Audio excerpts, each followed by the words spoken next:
बोलिए सतगुरुदेव की जय साहेब। घट परिचय जाने बिना बूढ़ मुआ संसार। घट परिचय, घट क्या? शरीर।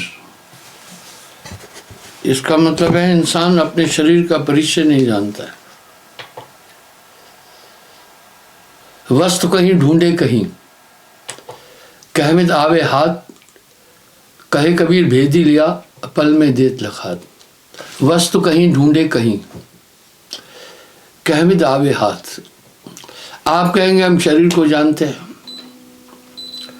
एक बार एक चिकित्सा वैज्ञानिक मिला, मैंने उससे एक बात पूछी। मैंने कहा विज्ञान इस शरीर की संरचना को कहां तक समझा है? प्रश्न बड़ा यूनिक और सार्थक था। वैज्ञानिक का उत्तर भी बड़ा क्लासिकल था। बोला महाराज पूरे शरीर की तो बात छोड़ो, सिर्फ आंख पर भी विविध प्रकार के वैज्ञानिकों के अलग अलग मत है। एक छोटा सा पार्ट शरीर का आंख, उसके विषय में नहीं जानकारी। पूरे विज्ञान को कितना रोमांच, कितना रहस्य इस शरीर में भरा पड़ा है। साहब ने, ये तो था इस शरीर की भौतिक संरचना का उत्तर। इस शरीर के अंदर बाकी क्या चीजें हैं, अध्यात्म क्या है, आत्मा क्या है, वो तो इसको छोड़ दिया। सिर्फ बोला स्थूल में। महाराज आप पूरे शरीर की बात क्या कर रहे हैं?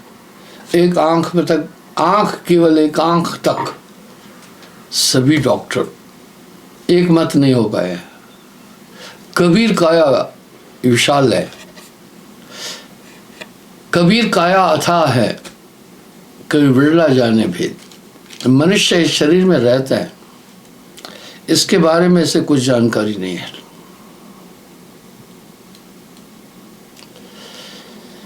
इसके बारे में ठीक ऐसे जानकारी नहीं है जैसे सपना देखने वाला। स्वप्न तो देखता है, सब चीज देखता है, अपने आप को नहीं देख पाता है। इसी तरह मनुष्य इस जागृत अवस्था में संसार की सब चीजों का अवलोकन कर रहा है, पर वो अपने आप को नहीं जान पा रहा है। क्या बात है! ये काया है समृत तेरी, काया की गत काहन हेरी। शिव गोरख सो पच पछारे। हाँ, शिव गोरख सो पच पछारे, इस काया का भेद न पाए। कबीर काया आता है, कोई बड़ा जाने भेद। कितनी सीक्रेसी है इसके अंदर, कितनी कितनी चीजें इसमें सेटिंग है, क्या सिस्टम है। अवधू अंधधुंध अंधियारा, अवधू अंधधुंध अंधियारा इस घट भीतर। घट पर परिचय जाने बिना बूढ़ मुआ संसार। या घट भीतर बनो और बस्ती, या ही में झाड़ पहाड़ा। इस शरीर में बन और बस्ती है, इसी में झाड़ पहाड़ है। इस पर थोड़ी सी बात,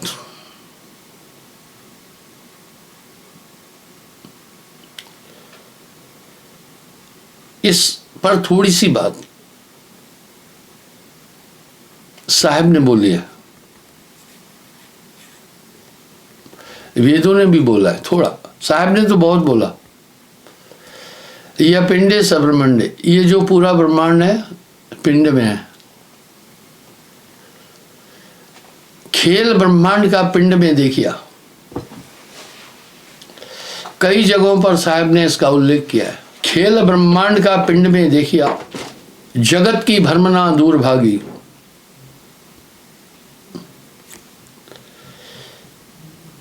खेल ब्रह्मांड का पिंड में देखिया, जगत की भ्रमणा दूर भागी, बाहरा भीतरा एक आकाशवत, सुषुम्ना डोरते हैं जाए लगी। अकेले स्वप्न पर एक बहुत बड़ा साइंटिस्ट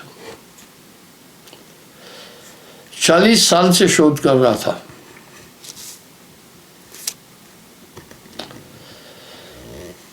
अभी वो अपना शोध पूर्ण नहीं कर सका था। मैं कह रहा हूं मुझसे मिलना था, मैं उसको अवस्था का ज्ञान दे देना था।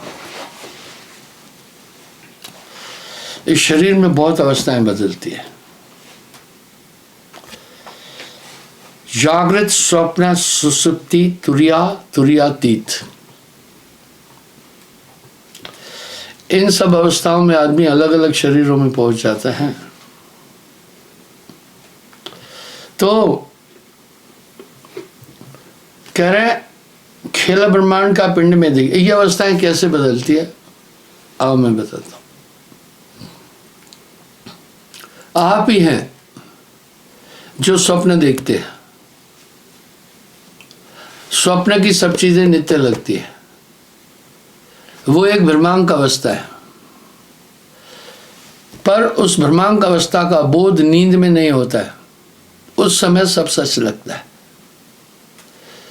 इसी तरह जो अभी आप देख रहे हैं ये भी स्वप्न है, ये इस अवस्था का खेल है, इसमें आपको सब सच लगेगा।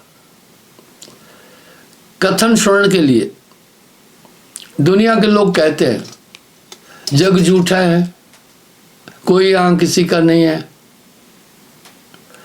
लेकिन व्यवहार में देखो वेदव्यास जैसे लोग भी ऋषि पुत्र मोह में आसक्त हो गए, क्योंकि ये मायावी शरीर है, इसमें अद्भुत खेल है, इसलिए आदमी इसे समझ नहीं पा रहा है। स्वप्न देखने वाले आप होते हैं, और जितनी देर आप स्वप्न देखते हैं सब सच लगता है। जब आप जागृत में आ जाते हैं तो आप कहते हैं वो मिथ्या था, पर जितनी देर आप स्वप्न देख रहे थे वो सब नित्य और सच लग रहा था। ये था स्वप्न का खेल। इसी तरह सुसुप्ति में इंसान पहुंच जाता है। ऐसी कुंद अवस्था है जिसमें कोई ज्ञान नहीं होता है। डॉक्टर लोग आदमी का ऑपरेशन करते समय सुसुप्ति में ले जाते हैं, वो मरता नहीं है,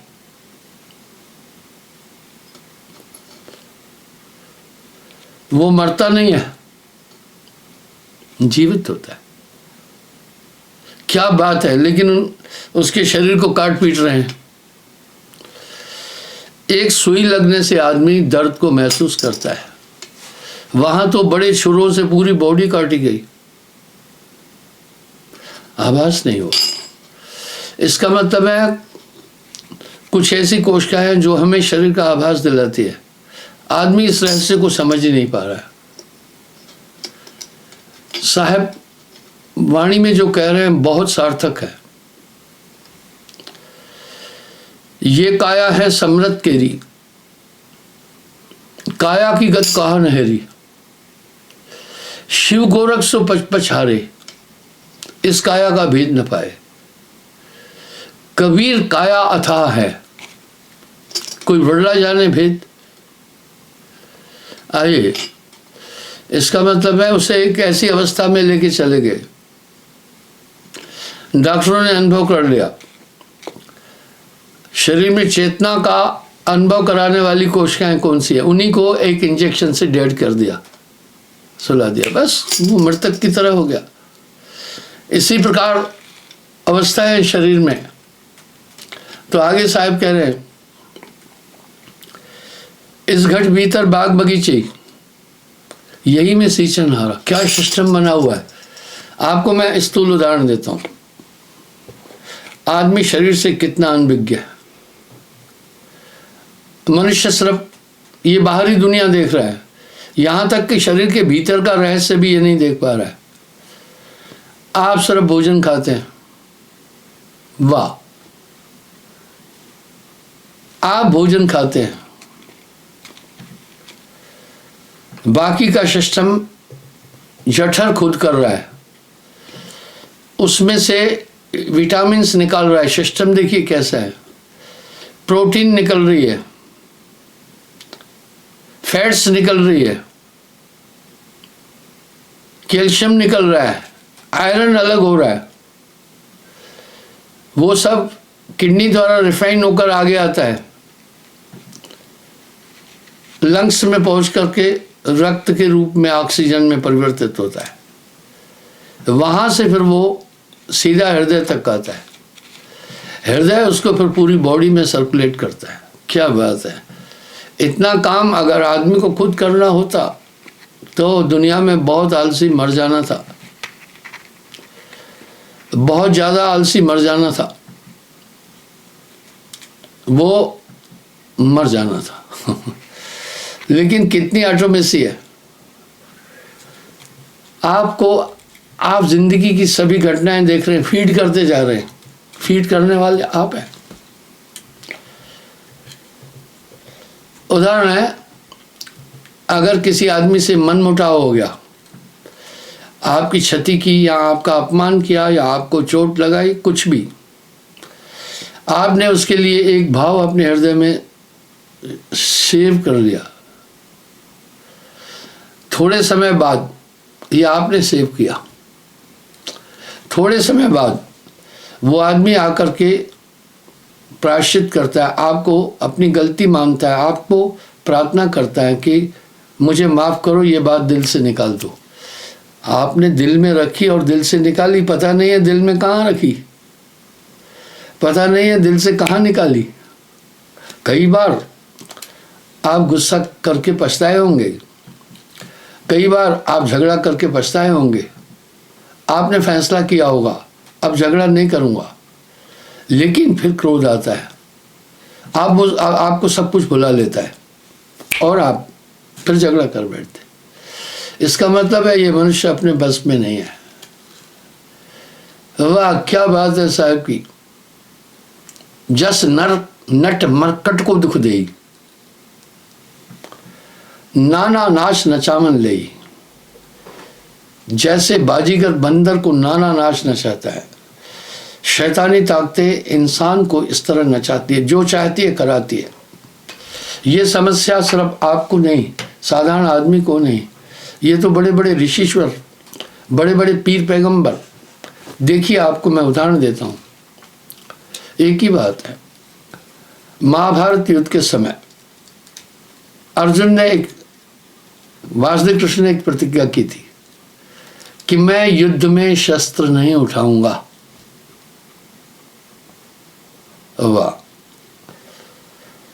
ये उनका वचन था, लेकिन युद्ध में एक स्थान पर वो भीष्म पर शस्त्र उठा लिए थे। देख लिया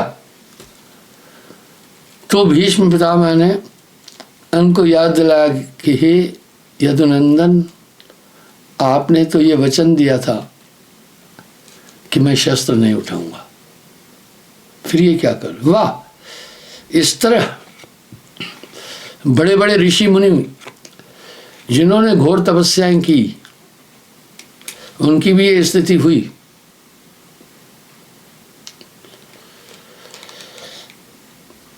कपिल मुनि क्रोध में आकर राजा सगर के 60,000 पुत्रों को भस्म कर बैठे। दुर्वासा भी वैसे ही कर गए। ये हमारे पूर्वज है, हम कोई नुक्ताचुनी नहीं कर रहे हैं। मैं तो ये स्थापित कर रहा हूँ जो साहब ने शब्द बोले हैं। इसका मतलब है बड़े बड़े धुरंधर, देवताओं का राजा इंद्र, गौतम ऋषि की स्त्री अहिल्या का शील भंग करने पहुंच गया। यानी काम प्रबल अति भयंकर महादारुण काल, गण गंधर्व यक्ष किन्नर सभय कीन बेहाल। यानी शरीर में ये सब ऐसे मौके पर बैठे हैं जो चाहें कराते हैं, मनुष्य से जो चाहें कराते हैं। मस्तिष्क को ऐसा बना देते हैं, वाह, मस्तिष्क को ऐसा बना देते हैं। ये कठपुतली की तरह मनुष्य नाच रहा है। साहब ने यही अध्यात्म बोला। अध्यात्म का ये अर्थ है आपकी आत्मा क्या कर रही है, आपके अंतःकरण में कौन कौन काम कर रहा है। नाचना कूदना, ताल का पीटना, ये रांडिया खेल है, भक्ति नहीं। भक्ति साहिब की बहुत बारीक है, शीश सौंपे बिना ना ही पाई। कितने में एग्जाम्पल दूं। और उग्र शाप गौतम का सहा था इंद्र ने। इस तरह कई प्रमाण आ जाते हैं। हजार हजार साल तपस्या करके उसके बाद भी अंदर के दुश्मनों को नहीं जीत पाएगा। इसका मतलब है बिन रसरी सकल जग बंदिया। कायागढ़, जीत मेरे भाई। कायागढ़, जीत मेरे भाई, तेरी काल अवर टर जाई। काम क्रोध मद लोभ सबे मिल यह तन में करे ठकुराई। बसे कुसंग चाहत कुशल, कहे रहीम बरसोस। महिमा घटी समुद्र की, जो रावण बसे परोस। इस तरह इसका मतलब है शरीर के अंदर इस आत्मा को बांधने वाली शक्तियां बहुत बीभत्स है। और इन सब की कमांड कौन कर रहा है पूरी बॉडी की? मन। मने निरंजन सभे नचाए। और इंद्रियों की आप रवायत तो देखो क्या नेचर है। थोड़ी देर के लिए अपने घर में ही बेटी माता बहन आदि थोड़ा बेपर्दा हो तो यहाँ उधर पहुंच जाती है। क्या बात है। इसलिए वो सब सावधान है, घर में भी सावधान है। यानी 5 सखी पियूं पियूं करत है, 5 सखी पियूं पियूं करत है। भोजन चाहत न्यारी न्यारी। बिल्कुल साहब की वाणी साफ है। इसका मतलब है पूरा शरीर का ताना बाना अनूठा है, इसी में आत्मा कैद है। वाह, इसमें आत्मा कैद है और जेलर मन बैठा है। बाकी मैंने आपको ध्यान होगा उत्तरकांड का गरुड़ और कांगभूषण संवाद बताया था। इस प्रकार ये पूरी बॉडी को बांधने के लिए ऐसी ताकतें बनी हुई है। आप ब्रह्मानंद ने एक बात कही है, आप घर बनाते वैसे ही है। आदमी का जिस्म क्या है? जिस पे सैला है जहां। एक मिट्टी की इमारत, एक मिट्टी का मकान। खून का गारा है इसमें, ईंट इसकी हड्डियां। चंद श्वासों पर खड़ा है ऐ ख्याल आसमां। मौत की पुरजोर आंधी आन जब टकराएगी तो टूट करके ये इमारत खाक में मिल जाएगी। वाह, पूरी उम्र इस काया में रहकर ABCD नहीं सीख पाता है आदमी शरीर की। मैं आपको उदाहरण देता हूँ। ये बात मैंने पहले भी बोली। मैं बेंगलोर में था, एक डॉक्टरेट था, PhD किया हुआ। मेरे किसी आदमी के माध्यम से मुझ तक आया। उसने पहले ही मुझ पर एक तरह का दबाव डालने की कोशिश की कि मैं मनोवैज्ञानिक हूँ और PhD हूँ मनोविज्ञान से। मैं खुश हुआ। मैं खुश हुआ कि ये मन पर काफ़ी रिसर्च किया है। थोड़ी देर जब बात हुई तो मैंने उससे पहली बात कही, मन क्या है? जवाब उपयुक्त नहीं दे पा रहा था। मैं कहा मन का रूप क्या है? सिलेबस में नहीं है ये बात। कैसा सिलेबस है? कौन बनाया? इस सिलेबस को किसने बनाया?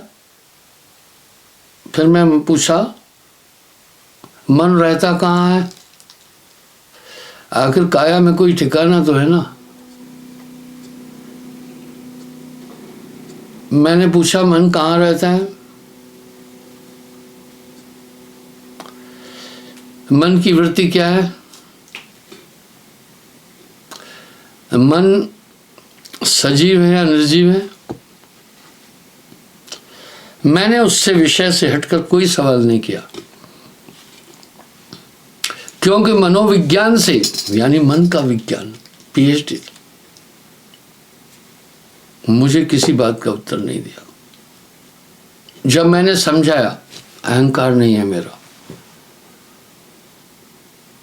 उसने बताया मुझे क्या बोला। 5 साल के रिसर्च में मैं जो कुछ अनुभव किया और एक अहंकार की पोट्री मेरी खोपड़ी पर थी, सब मुझे बेवकूफ नजर आते थे। आपने उसको चूरम चूर कर दिया। आप आधे घंटे में, थोड़ी देर में जो मुझे समझाए, वो मेरे 5 साल के कोर्स से भी अलग था, ऊपर था। अब यहाँ साहब भी इसकी पुष्टि कर रहे हैं। कोटि जन्म का पंथ था, कोटि जन्म का पंथ था, पल में दिया लगा है। मैं वैज्ञानिक को कहा, आप सुनो, मन कहाँ रहता है मैं बताता हूं। मैंने उसे समझाया, इस शरीर में 5 तत्व है। आपके घर बिजली आ रही है तो कहीं से स्रोत तो है नहीं। आपके घर वाटर लाइन है, कहीं से स्रोत तो है। विदेशों में सबके घर में एलपीजी की गैस का कनेक्शन है, तो कहीं स्रोत तो है। इस तरह मन भी कहीं रह रहा है, उसका रूप तो है। और आपकी बॉडी 5 तत्वों से बनी है, जल, अग्नि, पृथ्वी, वायु, आकाश। 5 तत्व पूरे इसमें बरोबर रहते हैं। वाह, ये तो एक किराएदार की तरह घर में रह रहा है, उसने मकान बनाया नहीं है। ये तो एक किराएदार रहता है मकान में, बस वो अपना निर्वाह करता है। आदमी पूरी उम्र यहाँ गुजारता है, काया को नहीं समझ पा रहा है। काया की गत न्यारी संतो, काया की गत न्यारी। 5 तत्वों का हमारे शरीर में वास है। पृथ्वी तत्व गुदा स्थान पर रहता है। पृथ्वी तत्व अगर न हो, हाड़, मांस, त्वचा आदि नहीं हो पाएंगे। जल तत्व शिश्नेंद्री पर, आप देखना यूरिन ग्लैडर, नाभि और शिश्नेंद्री के बीच हाथ लगा के देखना, हमेशा ठंडा रहेगा वो जगह। और वायु का केंद्र है मणिपूरक चक्र में, नाभि में।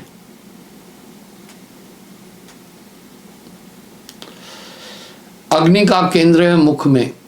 इसलिए डॉक्टर जब आपका टेम्परेचर देखता है तो मुंह में थर्मामीटर डालता है। और आकाश तत्व का वास है सुषुम्ना में। ये ईंडा नाड़ी है, ये पिंगला है, मध्य में सुषुम्ना है। वहां साहब ने इन तत्वों का ज्ञान भी दिया है। पीलो रंग है पृथ्वी को, श्वेत रंग है नीर को, पानी सफेद है। कहते ना साफ पानी की तरह।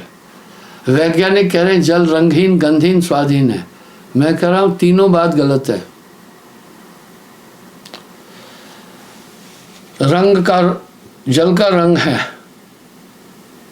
प्रमाण। एक में हम सूप रख दें, एक में डीजल रख दें, तरल है, एक में अन्य चीज रखें, एक में पानी। आप एक ही क्षण में पहचान जाते पानी है। कलर तो था ना। इस तरह जल का स्वाद भी है। ये वैज्ञानिक लोग अच्छे हैं, रिसर्च करते हैं, पर संतों के आगे नन्हे मुन्ने से हैं। आपकी आंख बंद हो, कोई दूध दे तो नहीं जानते, दूध स्वाद से जाना। कोई शरबत दे तो नहीं जानते हैं कि ये शरबत है, आपने तो देखा नहीं, स्वाद से जाना। कोई लस्सी दे दे तो आप नहीं जान जाते, आंख बंद है तो कि लस्सी है। कोई पानी दे तो कहते नहीं ये पानी है। इसका मतलब स्वाद है। अब साहब स्वाद पर बोल रहे हैं, मीठो स्वाद है पृथ्वी को, इसलिए बच्चे मिट्टी खा रहे हैं। वाह। खारो स्वाद है नीर को, पानी का स्वाद खारा है। तीखो चरपरो अग्नि को, और खट्टो स्वाद है वायु को। कभी कभी कुछ लोग जिनका इम्यून सिस्टम कमजोर है, पेट ठीक नहीं है, उनको उल्टी आती है। जब उल्टी आती है तो खट्टी उल्टी आती है, वमन में खट्टाई बाहर नहीं, उसने खट्टाई तो खाई नहीं, खट्टी डगारे आती, क्योंकि वायु का स्वाद खट्टा है, उसके गैस बन गई। उस गैस ने क्या किया, स्टमक से जो खाया पिया था उसको उछाला ऊपर, उल्टी हो गई। और फीको स्वाद है आकाश को, आकाश का स्वाद है। 5 तत्व की तो पूरी दुनिया है, ये पूरा ब्रह्मांड है। साहब ने कहा, पहले कहा कि रंग बताता तत्व को, संतो करो विचार। अब कहता हूं स्वाद को, सुनो धीर चित्र लाए। अब कहता स्थान को, नहीं फिर कह रहा अब कहता हूं चाल को। साहब कह रहे हैं, पहले कह रहे हैं मैं 500 तत्व का रंग बताता हूं, फिर क्या कह रहे हैं, मैं इनका फिर स्वाद बताता हूं। चाल बताता तत्व का, अब बोल रहे चाल भी बताता हूं। तत्व की चाल क्या है, पृथ्वी तत्व घूमत गोल है, गोल लंबी चाल है नीर की, पानी लंबा चलता है। घुमड़ चाल है वायु की, वायु घुमड़ कर चलती है। आप देखते हैं बड़े बड़े बवंडर, आपके कमरे में भी बवंडर है, वो छोटा है, बहुत छोटा है, उस पर मैंने पहले भी बात की है। वाह। और ऊंची चाल है अग्नि की, आग ऊपर जाती है। घुमड़ चाल आकाश, आकाश की भी चाल है। आप अंधकार को देखना, उसमें भी कुछ घुमड़ रहा है, वो जैसे बादल घुमड़ते हैं। अब कहता हूं स्थान तत्व को। अब साहब कह रहे हैं कौन से तत्व कहां कैसे काम कर रहे हैं, उनका स्थान क्या है। पृथ्वी तत्व मूलाधार पर, पृथ्वी तत्व मूलाधार पर, पृथ्वी तत्व गुदास्थान पर है। इसलिए आप कुछ भी खाना, टूल आपका पीला आता है। नीर बसत है शिशिन पर, पेड़ू पर, वायु नाभि में है स्थाना, वायु नाभि में रहती है। मुख अग्नि को स्थान है और आग मुंह में रहती है। आकाश बसत सुषुम्ना मध्य सुषुम्ना, वाह, आकाश तत्व सुषुम्ना के अंदर है। रंग भी साहब बोले, पीलो रंग है पृथ्वी को, श्वेत रंग है नीर को, हरो रंग है वायु को, लाल रंग अग्नि को, कालो रंग आकाश। सब चीजें तो साहब ने बता दी स्थान। इसलिए सुषुम्ना में आकाश तत्व है और वहीं पर मन रहता है ताकि दिखाई नहीं दे। अंधेरे में बैठा हुआ स्थान मनुष्य आपको नहीं दिखाई देता है, जब बोले तो दिखाई देता है। इस तरह कहे निरंजन कौनी वाणी, मन एक मूक भाषा बोलता है, सीक्रेसी है बड़ी, और उसको ब्रेन डिकोड कर देता है। जैसे आपका बेटा बाहर है, आप पर फोन पर, स्मार्टफोन पर बातचीत किया, क्या कमाल है, वो बात घुमड़ करके आई और आपके ब्रेन ने डिकोड कर दी, आप उसे समझ गए। इस तरह वहां बैठकर मन अब साहब ने देखिए अध्यात्म पर कितने रहस्य बोले। सुखमन मध्य बसे निरंजन, मूंदा 10वां द्वारा,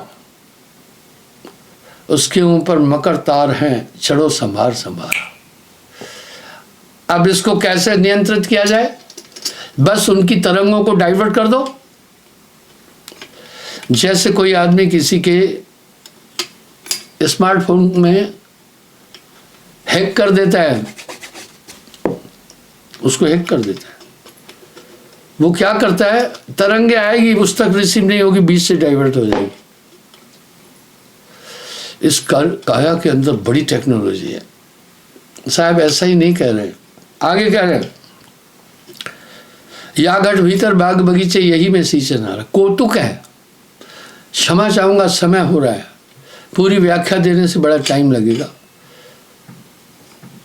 कल मैं पुनः इसी स्थान से आगे बढ़ूंगा। कुछ मैं प्रोग्राम भी बताना चाहूंगा, मैं कुछ और प्रोग्राम दूंगा और उनको पहले मैं लाइव प्रोग्राम में अनाउंस करूंगा। ये एक अच्छा माध्यम है। तो बंधुओं, आज मेरी मन पर बात हुई है, काया पर थोड़ी बात हुई है, कंप्लीट नहीं हो पाई है। यही सोपान आगे उठाऊंगा मैं कल पुनः। क्षमा चाहता हूँ, समय हो रहा है, कल पुनः हाजिर हो जाऊंगा साहिब।